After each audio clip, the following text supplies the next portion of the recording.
Lexie. Oh, she's happy to see you. Hi, Lexie. Who are you? Can I meet you? Timid little Chihuahua pup Lexie doesn't have a home. Come on, sweetie. You can do it. She's been cared for by the New South Wales Animal Welfare League.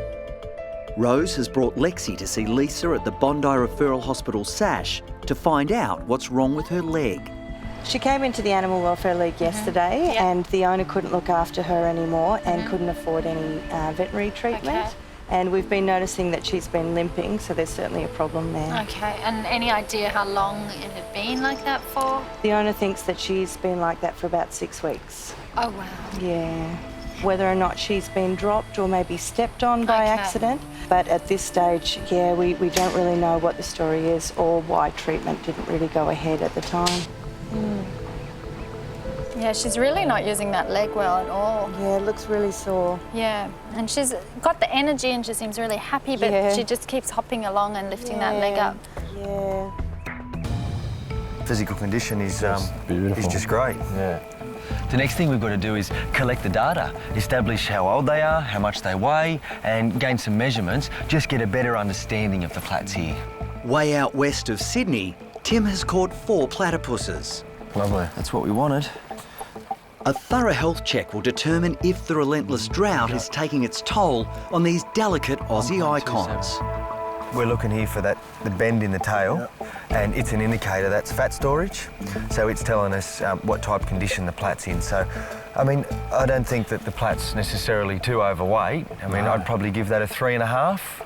It's a good score for this female platypus. A ranking of 2 or below would mean these unique animals may be struggling to survive. Total length. 450 to the dot. 45 centimetres. With the older female given the all clear, it's time to check the youngest catch. Yeah. She's calm. Okay, 4'4", smaller than the last.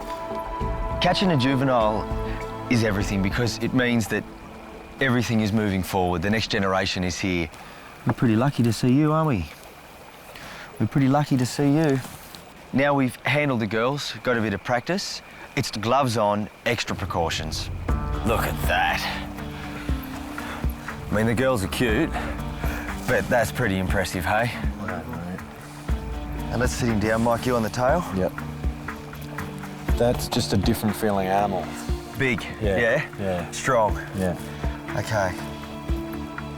Now the thing to check for us is the spurs. Hey, there's venom on the end of that spur. This big boy, he's ready to unleash that venom. I look down at the spur and there's droplets of venom just seeping off the end. I think it's hard to say how old he is, perhaps 5, 6, perhaps 9, 10. I mean, we know that he's mature. I think we're going to have to leave it at that with him. He's the king, though. He's the king. Yeah. That was good. 4 plats, all different ages and sizes.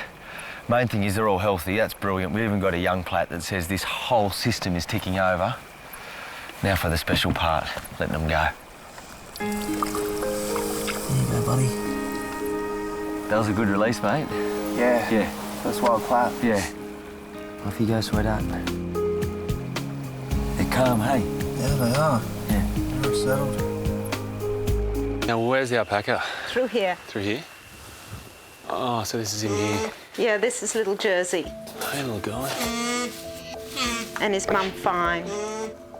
He looks exhausted, doesn't he? Yeah, poor little fella. The tiny alpaca is just 3 days old. So these guys were evacuated from the fire zone. Yep. I was hoping it would all be okay, but unfortunately not. I mean, they don't react to stress very well, do they? No, no.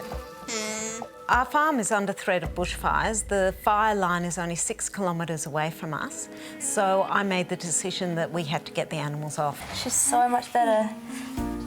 Good girl. Lisa is back at the Bondi Clinic for a final checkup on bushfire victim Patricia. It wasn't long ago that the possum was clinging to life. Her skin has healed very well. Oh, my goodness, look at those ears. And she's got her spark back, so she's pretty keen to... You want to get back out in the bush, huh? Yeah, there you go, sweetie. Wow, Ali, that is just massive improvement. They were red, raw and oozing and completely scalded, and now that's just normal tissue. So yeah, I'm amazed how well they've healed because there was barely any skin there. They're pretty amazing, resilient animals, aren't you, Sweetness?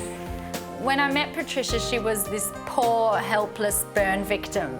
And then I look at her now and she is full of beans. Her paws have healed up, her whiskers have grown back, and she's ready to climb up that tree again. Ooh, okay. She seems like a lovely horse. Yeah.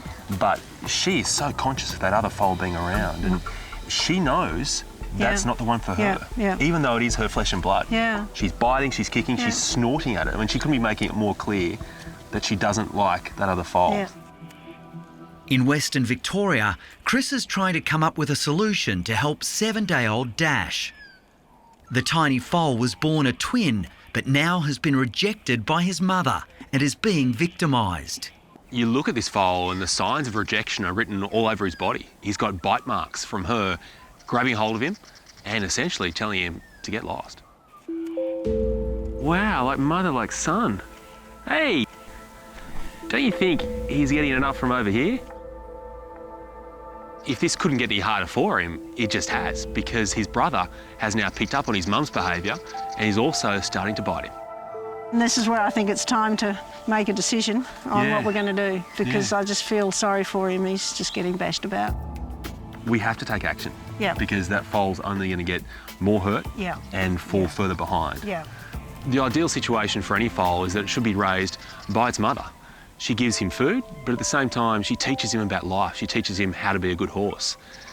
In this situation, though, it's just not possible. There is something we can do, but it involves a lot of work. What's that? Well, you're going to have to hand rear. There really is only one answer here. He has to be taken away from his mother and bottle raised. It's not easy. It takes a lot of time, a lot of effort, but it's going to be the kindest thing for him.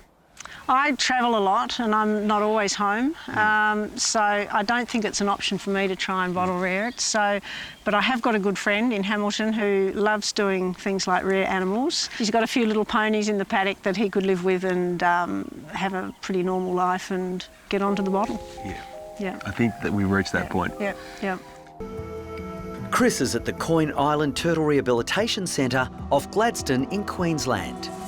Look at that towel underneath him there. His patient is Roger, a 7-year-old green sea turtle with floater's disease. I'd say if he's been floating, he's actually been floating for quite a while, because that looks like sunburn. It does. The sun's almost bleached the top, and this shell is obviously not used to being exposed to direct sunlight constantly. No. So it gets these little burnt areas.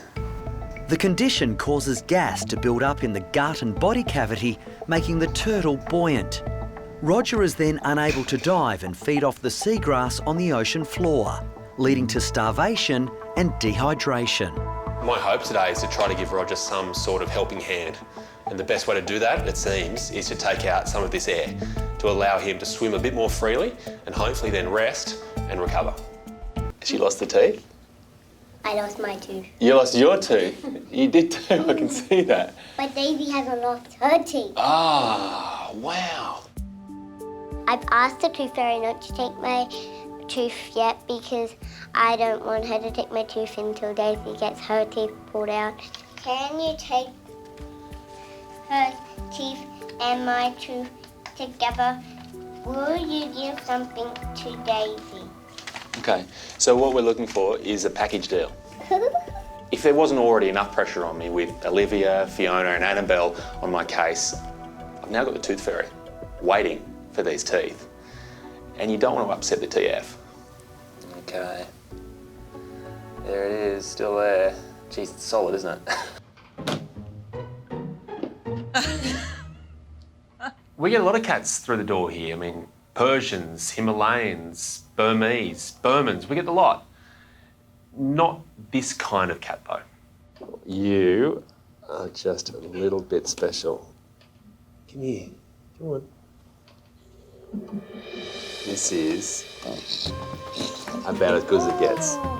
I kind of thought we'd seen almost everything here at the Bondi Clinic. No, we've never had a lion before. It's just something else. Hi, I'm Dr. Danny Dusek from Bondi Vet. If you love our show and want to see more, plus some amazing content about pets and how to care for them, hit the subscribe button. Click that little notification bell and we'll see you on our next video.